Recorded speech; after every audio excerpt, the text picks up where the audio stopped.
La première chose, je crois, avant tout banali solo. Nous allons se servir dans le goût. Azui dans le biscuit gâteau à fan du titre solo là. T'as un lambe vraiment et ça a quitté. Merci pas ça.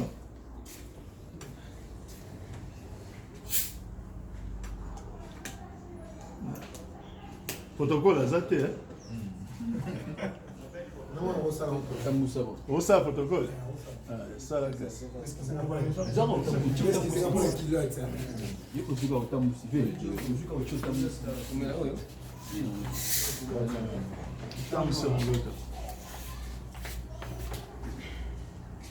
Aujourd'hui, on a pris les zones qui n'ont pas fait au bac. Tout le monde attend ça peut.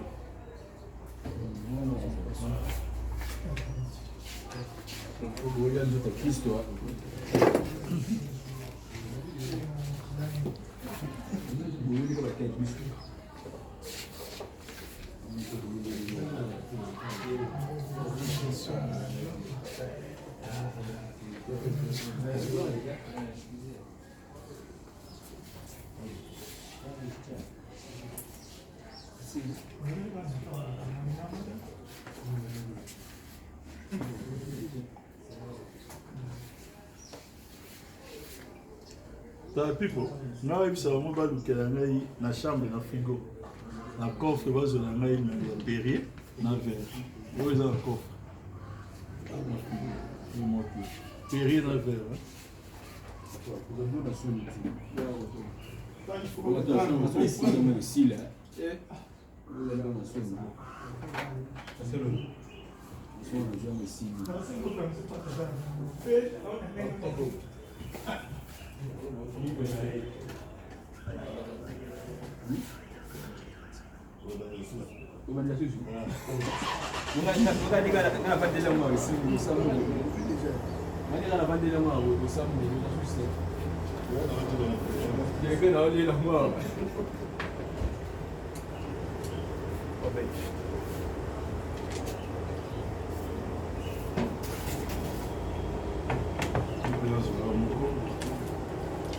Bon, bonjour chers amis.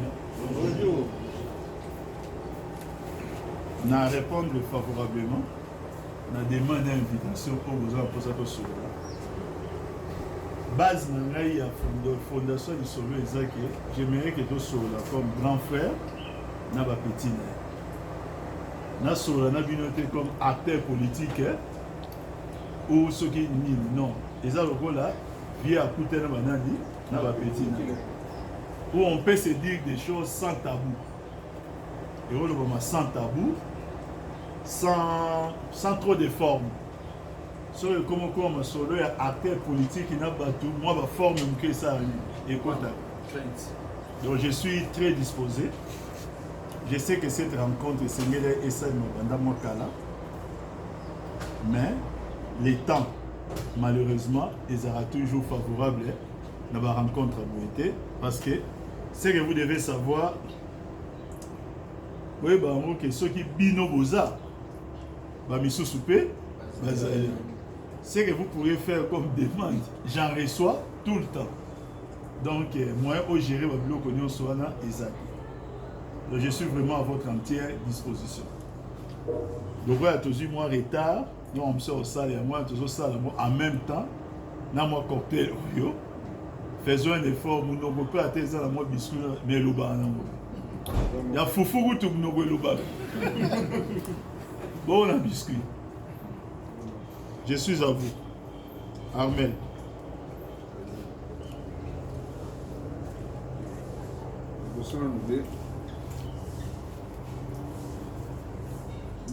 Personnellement, merci. Je vais demander ça, je vais prier.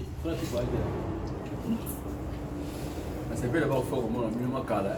Très longtemps, je vais ma cala. Parce que plusieurs mois, je ne sais pas, mais je suis fort. Donc, tout le monde je suis déjà jeune, on dit que là, il y a la ligue. La ligue est permis de tout, il y a faux. Donc, je suis venu à Soux. Est-ce que c'est bon mot? politique à la jeune, il faut que la même maman de Kenya. Je ne sais pas jamais comment. Moi, les gens qui peuvent communiquer sur les réseaux sociaux, qui ont des petits côtés, tout soit la vie, tout dans la vie, tout ça, on a précision. Ce qui vous tous au cadre des réseaux sociaux, tout le monde nani, tout le monde nani. Ouais, que ça, Azawa n'a mieux placé, tout dans la vie, tout n'a tout là, tout soit bien. Voilà ce qu'on a divers années là. Ok. Merci, Nazarone. Et comme émission, il tourne un peu, il y a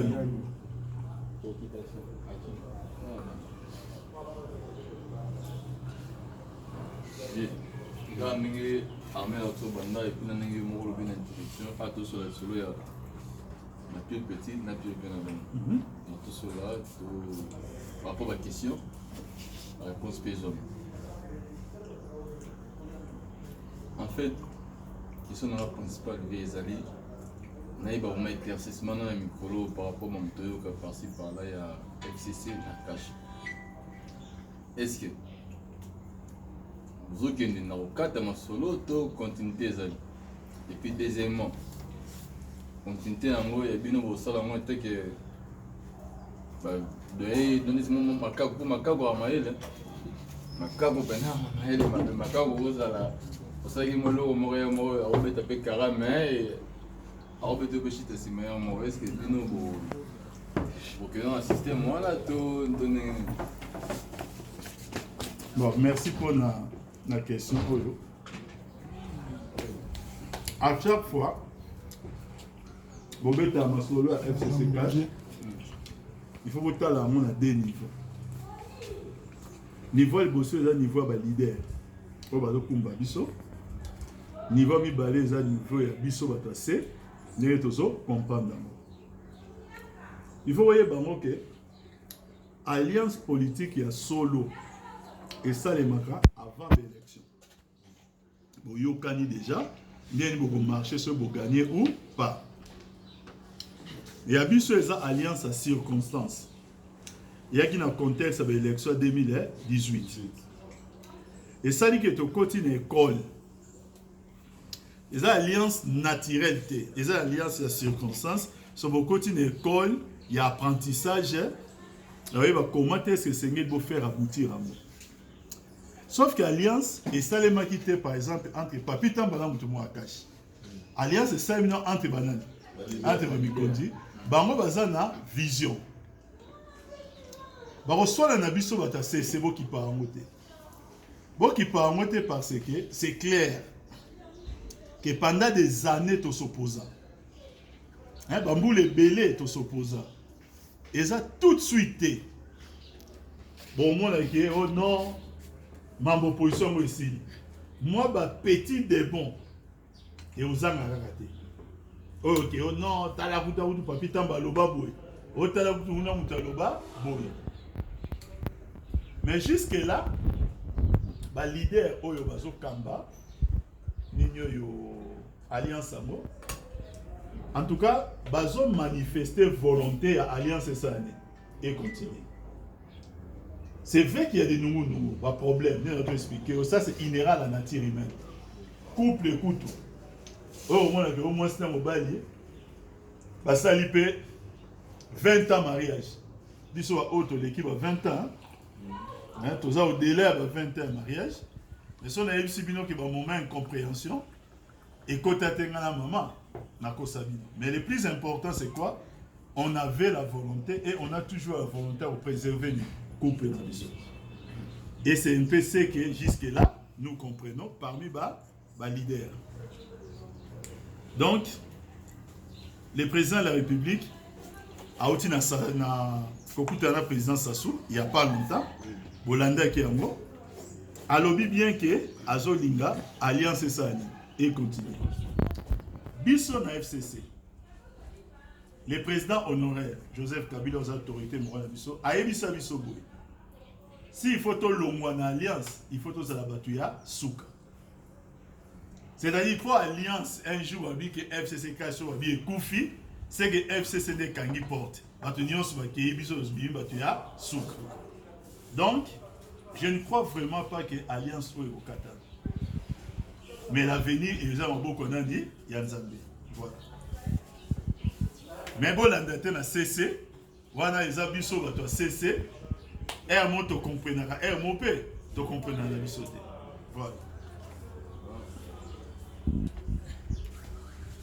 Moi, compassion. Voilà. C'est une question, monsieur Ezali. Oui.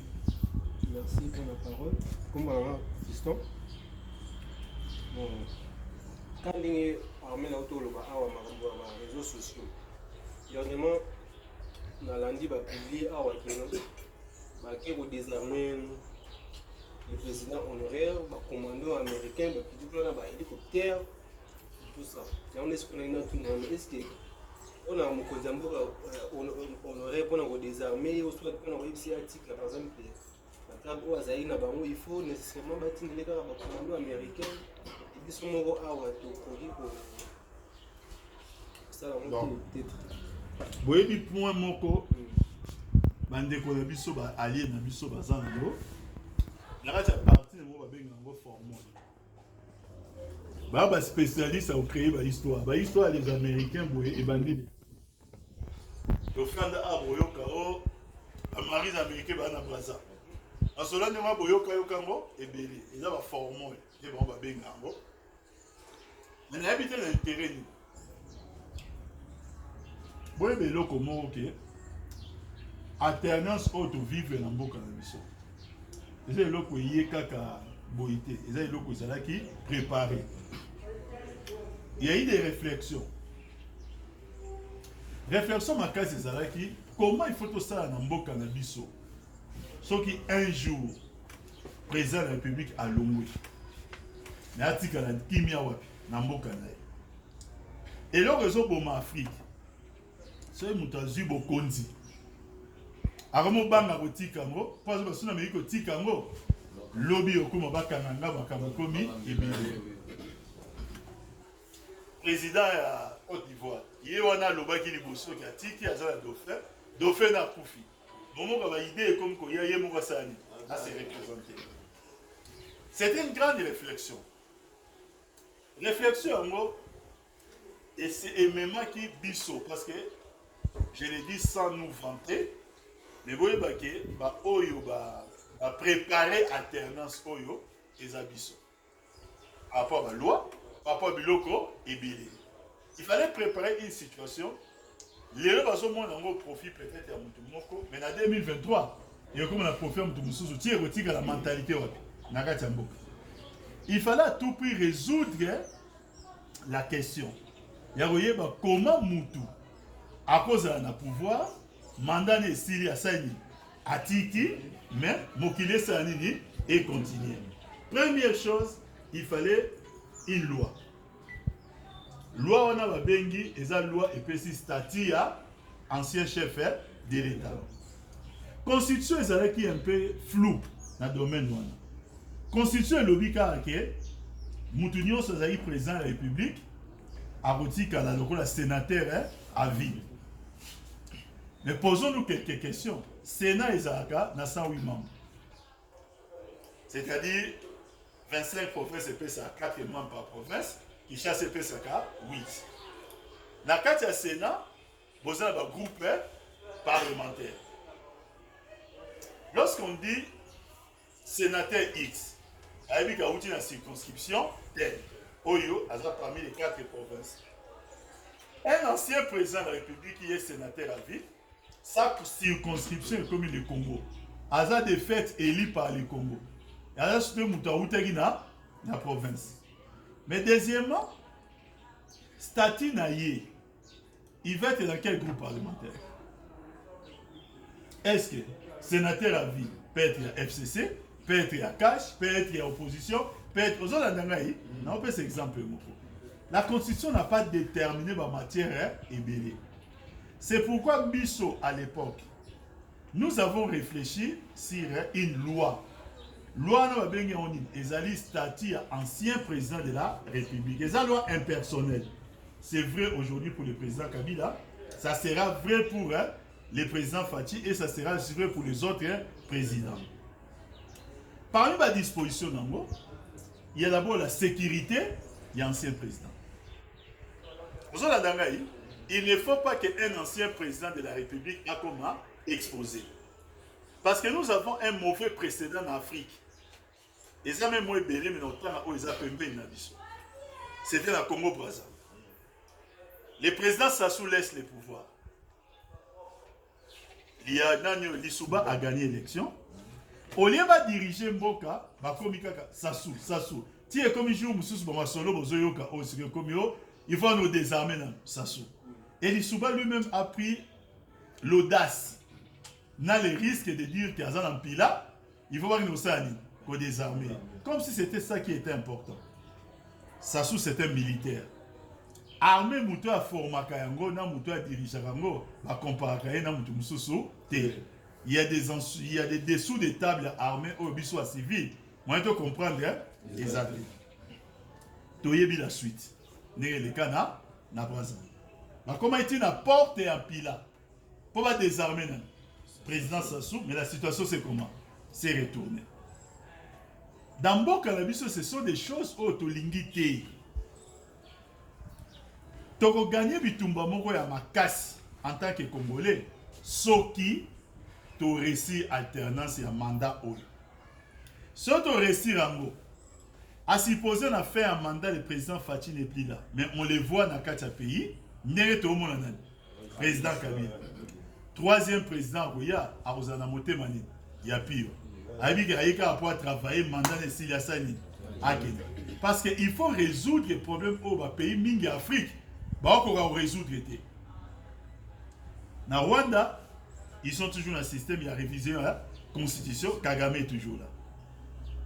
Nous parlons Congo-Brazza, ils ont l'air mauvaise expérience. Et ça là qui va changer la constitution. Nous parlons presque d'un pays ébélé en Afrique. Aujourd'hui, Bolandi Binomoko, même dans le Tchad, avant qu'il y ait le 25e mandat, et ainsi de suite. Et nous avons dit que ces problèmes-là, dans l'esprit de la constitution de Bisso, parce qu'il ne faut pas oublier une chose. Tant que Bisso, nous allons mettre en place la constitution, tout mingi lelo bazo lobe la constitution na ndé ba comprendre était ba qui beaucoup plus dans contestation. Nan ba maîtriser la philosophie ya constitution côté. Donc chercher maintenant chemin où il y a ba biloko ba former luana. Il y a ba lobio, il faut pas désarmer le président ça la boy non. Il y aura une garde selon la loi où ils allaient voter dans le parlement pour l'ancien président de la République Nyonso. Il y a un temps où la différence à ma casse c'est Zanini. Le président Kabila a un embouteillage. Pour avoir la motarde. Le président Fachi a un embouteillage parce que Azalaba motard na garde et tout ça. Il y a juste une garde rapprochée à l'ancien président de la République et ne besoin de tambola. Ça sera pareil pour le président Fachi après mandat. Et ça sera le plaisir à RDC. Nous avons réfléchi pour l'avenir. Sauf que bon, nous devons continuer. Et c'est important pour tout cela, pour cela, bateau. Des fois, quand on voit le président Kabila, des gens pensent que tu as des présidents. C'est impossible. Mais tout ancien chef de l'État a un statut avec des privilèges, certes avec des obligations, où ils ont permettre alternance en Afrique, où ils ont des problèmes, Bisso RDC toujours résoudre déjà problème. Mais ailleurs, ça continue à poser des sérieux problèmes. Donc, ils sont les formels, ils ont le Kuta, ils ont une violation du Beko. Et puis, pour finir, beaucoup de gens rêvent si les Américains. Babeta solo moko comme si tu commis le col dans Far West, dès tout le monde a film. À côté des États-Unis d'Amérique, il y a un pays qui s'appelle Kiba. Pendant 40 ans, les Américains ont cherché à renverser. Ils ont renversé le président, il y a Kiba Nani. Hein? Non, Che Guevara, Fidel Castro. Alors juste Pembe Nabamo. Fidel Castro. Les Américains n'ont pas pu les renverser. Bon, quand ils s'atteignent, ils appellent ça un rêve au Batoubaza Nango. de penser que tout ça n'a qu'à Far West, Far West. Les États-Unis d'Amérique, par contre, option T d'aller attaquer un pays sans d'abord que le Congrès national est validé. Il faut voter la Sikoyo, Makamba Kadhafi, n'a pas conséquence à Saddam Hussein. Quelles sont les dispositions prises des États-Unis d'Amérique? Pour la Saddam Hussein, ils se sont fait diper. Vous voyez, la première attaque à Saddam Hussein, utilisant agence de communication. Agence de communication, on a une jeune fille à 17 ans. On a un ambassadeur de Koweït les États-Unis. Moi, on a là la télévision. On a bloqué que George Bush pour faire crédit. Pour ça, il faut qu'il y ait pour ça la guerre. Au niveau du Congrès américain. Qu'est-ce qu'il y a on a George Bush dans une paix au PSA. Moi, on a l'élite dans la télévision que Saddam va sauver à Saddam Hussein. Ba koti na Katia Koweït. Ba keti na bopito. Ba bomi. Ba bébé otobenga machombe. On va na Katia prophète. Ba bomi bon va coup de quoi? Des baïonnettes. Et l'Okowana est créé émoi. Vous avez créé émoi populaire. Les mêmes jours où le Congrès est débloqué George Bush crédit. En France, à 3h du matin, le Sénat a débloqué le crédit. Coalition et Salami avaient 9 armées pour attaquer Saddam Hussein. 10 ans après la journée d'investigation, Sali va recherche pour les armées pour se rendre compte que c'est histoire. C'était une machination. Donc il est un monde qui est maillé. Là, il y a un Kadhafi. Comme nous avons Kadhafi, il y a des conséquences après. Le côté, il faut deuxième le côté américain pour la Saddam Hussein. Et il y a une photo satellite pour la question oh non, ils ont des armes chimiques. Les Américains ont seulement fait le forcer pour le pétrole. Après, il y a Kadhafi. Le président Obama à l'époque. Et le président Obama et le président Trump. Les sons va tirer dans le Kadhafi. Les États-Unis d'Amérique vont quitter le la guerre dans la mobilité. Parce que, ils sont en Irak, ils sont en Libye. La vérité est que ces gens-là ont foutu les bordels. C'est-à-dire, il y a qu'on réparer aujourd'hui, ce sont les mêmes Américains qui ont fait sa place à la reconstruction Irak, évaluée à 88 milliards de dollars. De qui c'est mon temps? La Libye, n'en parlons pas. Qui m'y est à la société?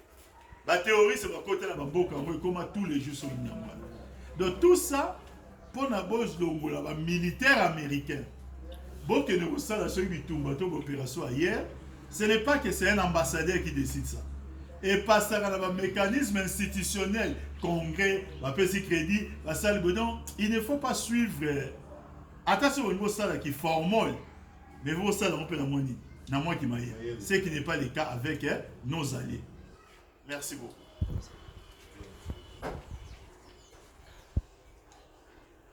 Nazoyo Kabino.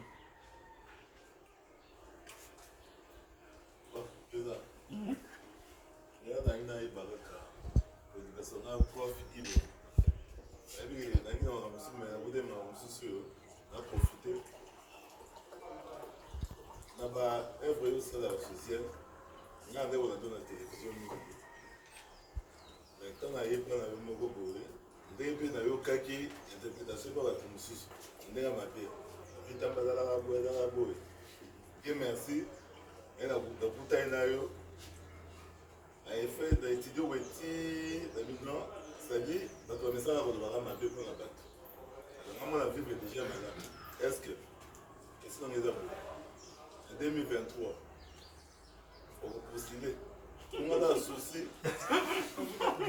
La fois où on a complèté la douane, il a salé la yom musala, quartier d'Angaï. La période c'est la campagne c'est une prise de second mot en 2023. Voilà ma question. Je vais répondre très franchement. Nous avons revenu dans le contexte de l'élection 2018. Et ça, eza mwa moke douleur mpe mingi baza awa bayebi nde makambo mosusu elekaki yango bi moyen to revenir nango eza te. Lorsque oza na poso ozala acteur public lelo bapesaka kombo ti babengi ngo mosantu ya nani ya Ngalia. Est-ce que vous allez seulement dans votre vie que je me limite ya ozala mosantu ya Ngalia so oza na posa koapporter soki oza na posa ou tu penses que oza na baidée oyo okosala nini okoki koporter, tu auras toujours besoin d'un mandat électif. Parce que Palais du peuple, c'est-à-dire l'Assemblée nationale, ils ont tribune à Mounene pour bouger les choses. Malheureusement, j'ai comme impression, très peu de députés, il y a un sens à micro oyo, Palais du peuple, et puis ça va. Ils ont cadre moko oyo, si vous avez vraiment la volonté de changer biloko, ça vous donne d'abord la possibilité. Et vous avez une certaine immunité. L'immunité, vous avez une immunité personnelle, vous avez une immunité à plénière. Dans la plénière, tu peux dire des choses. Tout le monde en France, par exemple, Mélenchon, dans la plénière, Abengi Macron, par exemple, pauvre con. Nous ne disons pas ici que nous devons le faire. Il n'y a aucune possibilité de poursuite. Bon, on va dire qu'il y a diffamation parce que la plénière n'est pas personne immunité, va débat la Katani, il y a plénière. Donc c'est un cadre où on peut utiliser le micro, na stylo na yo, pour proposer des lois. On peut utiliser mon noko na yo pour faire bouger quoi, des choses. Mon rêve a toujours été, moi j'ai voulu dans la politique. Papi Tamba était un simple Congolais Napoto, comme il y en a des millions de Congolais, qui a pris la résolution aux hommes en Mboka, mais comme un parfait inconnu. C'était un combat acharné, il y a Robandana Parosa et Osani, Oyeba. Vous devez savoir une chose, c'est que dans la politique, on ne travaille pas avec des inconnus. Deuxièmement, donc j'étais un parfait inconnu dans la zone du Havre. Deuxièmement, notre mingi ba akisa la politique comme domaine à la secte. Moi, je n'appartiens dans aucune secte. Ni franc-maçon, ni rose, quoi, secte, moi, je suis un croyant. J'ai toujours cru que Nzambe Azali peut aider Moutoua Sani à avancer. Dans la politique, on est les appels sur la paix, bah, côté n'a bilo comme sous-souké, et ça nécessaire au regroupement à bout. Moi, je ne suis pas dans cette vision-là. Donc, du coup, je n'avais aucune chance, selon Batou, pour Omega Osani, Omega Ko émerger. Il ne me restait que deux choses. Bien que ma réussite politique, je la dois à deux choses. Oyeba Koloba, na Oyeba Kokoma. Il y a un point d'appui dans Ngaï pour que nous salani un chemin. Na famille Oyangaï, dans la bande politique, à chef du quartier Azate. Oyo Moutou Arozo a pistonné Azate. Donc je ne pouvais que croire en Dieu, croire à mes efforts. Par la grâce de Dieu, n'a comment comme même les prénommés papis les plus célèbres de la RDC. C'est les jeunes richesses. Dans les six cas, il n'y a pas un seul papi dans la RDC à Ibani Kolekanga.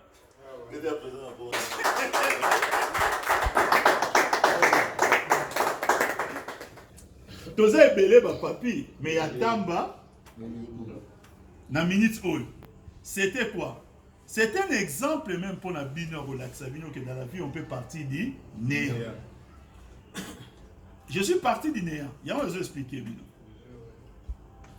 Pendant plusieurs années de ma vie, il va arriver. Et là, était de 3-4 heures par jour pendant plusieurs jours d'affilée. On a dit Nyango, parce que je devais écrire, et vous savez, il faut répondre peut-être à 50 personnes. Il faut commencer par lire c'est que les 50 personnes vont comment. Mais il y a commis un texte, moko. Mais tu dois bien vérifier ton écriture.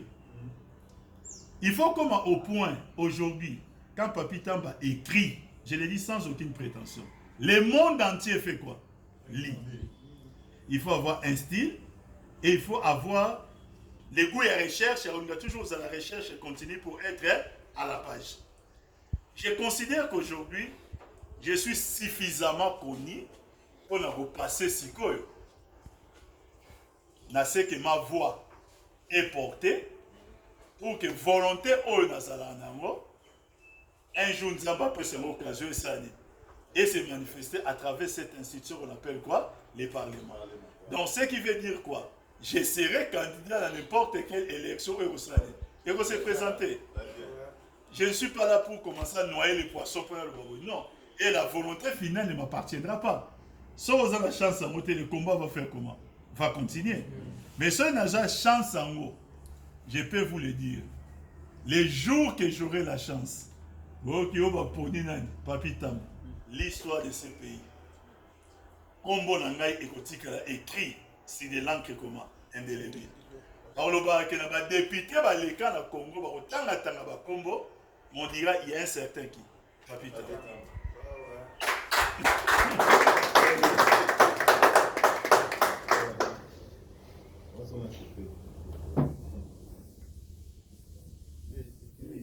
Juste à continuer à la question à propos. La prochaine élection, si possible, tout le monde a eu au poster et puis jusqu'à ce qu'on appelle la place à mon agent de boule dans le Parlement. Et question par rapport au gouvernement. Vous avez peine à souhaiter tout pas mission au travail quand même dans le ministère mon côté compte. Pour ce qui est du gouvernement, ils ont un poste à nomination. Pour ce qui est aux députés, ils ont un mandat électif. Pour les gens qui peuple a séparé dans ma caméra, peuple sani aponi.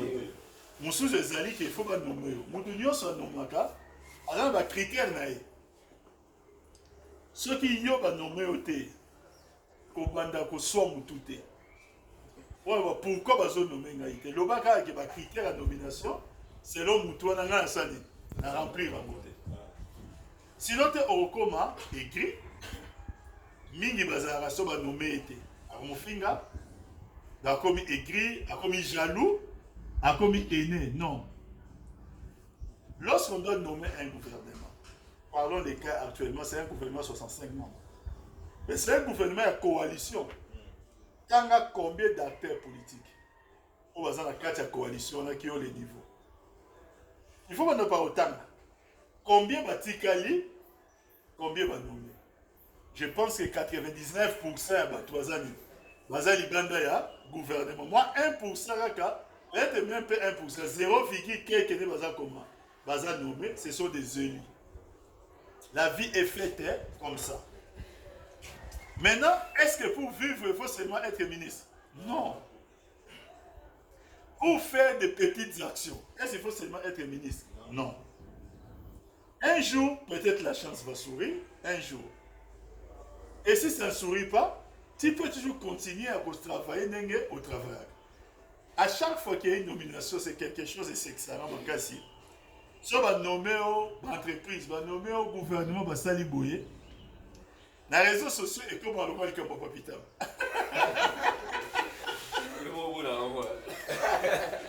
Oh, ministre à Facebook, ministre à ceux qui vont groupe WhatsApp. Je vous dis très sincèrement devant Dieu, ça m'a mise.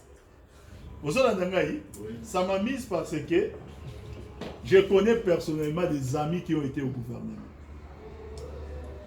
Qui aujourd'hui ne sont plus au gouvernement, mais peut-être j'ai vu mieux que. Vous savez, ils ont été au gouvernement. La vie, c'est d'abord la grâce. C'est d'abord la grâce. C'est d'abord la grâce à Nzambé parce que je vous donnerai un exemple. Et Ming Bazaba et Biango. Le mois de janvier 2018 restera pour moi une grande expérience et à vie. Pourquoi? Parce qu'on publie les élections présidentielles, notre candidat ne gagne pas. Quelques jours plus tard, on publie l'élection législative et moi je fais quoi? Je ne gagne pas. Ces jours-là, je vis des ennemis improvisés.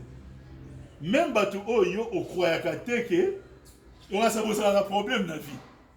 Il y a plusieurs personnes qui n'ont géré que sur votre fin. C'est-à-dire, c'est comme si c'était un plaisir pour la banque.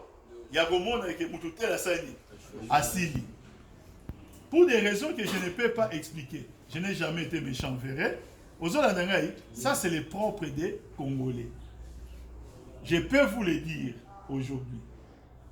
Ma vie avant 2018 janvier et ma vie après est mieux que ma vie avant. Ça veut dire quoi? Dieu est là pour confondre les gens. Toute vie est d'abord comment? Est d'abord grâce. Il ne faut pas s'en faire dans la vie. Il y a l'autre où ils allaient à yoté. Où ils allaient à yoté, tout ce que vous avez rêvé en vous. Mais ils allaient à yoté. Nasuka nango, ou comme jaloux, ou comme aîné pour rien. C'est un mouton à 1 million naïe. Yo zanoga na 10 dollars. Contentez-vous de vos 10 dollars. Ça la programme na 10 dollars. Mouton 10 dollars à Mataka. Mouton 1 million pas ça à Koyaka. Voilà comment il faut concevoir la vie. Et pour moi, la vie est à carpe diem. Je prends les choses très simplement comme elles viennent. Il y a une chose que je ne ferai jamais dans ma vie. C'est la haine. Nous trouvons le niveau le plus bas qu'un individu peut atteindre. Dans la vie, si on commence à haïr Moutou, au lingo lingate, tu vas passer un temps et on méditer ma bête contre elle. Or, si on peut passer un temps et méditer ma bête contre Moutou, on peut perdre le temps. Parce que ce temps-là, tu en as besoin pour faire autre chose dans ta vie. Moi, tout ce qui me préoccupe, des gens qui sont habitués aux Anangaï Mingi, ne venez pas me parler de quelqu'un en absence. Toi, na moni moutongo, je peux ça comme main libre. Ngamo no sani. Na voyez ça. Na bitala totonga ki ona mututel alobaki boy. Et na lobo na missionnaire, il y a mutuana. Moi, c'est comme ça que je conçois la vie. La vie est carpe diem. Je la prends avec la facilité où il y a vie. Je passe mon temps chaque jour à prier mon Dieu. Naza persuadé que Nzambati Karabana naye te. La vie d'une personne ne peut pas être entre les sorts de qui? D'un individu. Les jours que viennent comme on a sort, oh, parlant de moi, oh, ma vie est comme entre les sorts, il y a Maboka Joseph Kabila. Je donne un exemple. C'est que je ne comprends plus la vie. Oui, comme il y a sort, il y a, je donne un exemple, autorité, moi aussi, je n'ai pas la FCC. Oui. C'est que je ne comprends pas ma vie. La vie que je mène sort dans le Maboka. Un point, un trait. C'est-à-dire quoi? Quand je prierai mon Dieu, s'il trouve qu'il doit me bénir à travers la politique, il le fera. Mais si la monde qui fait bénir en dehors de la politique, il fera quoi? Il le fera. Et ça va faire quasiment 2 ans que je ne vis pas de la politique, mais je vis. Ne me posez pas de questions comme moi, tout ce qui est si je ne vole pas.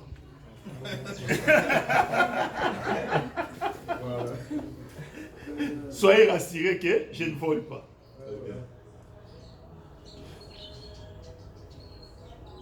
Je crois que ceux qui sont comme Nasuka, il n'y a plus de questions.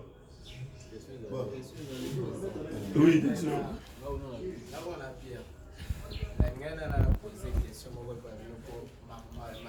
Réseaux sociaux étant mon appelé.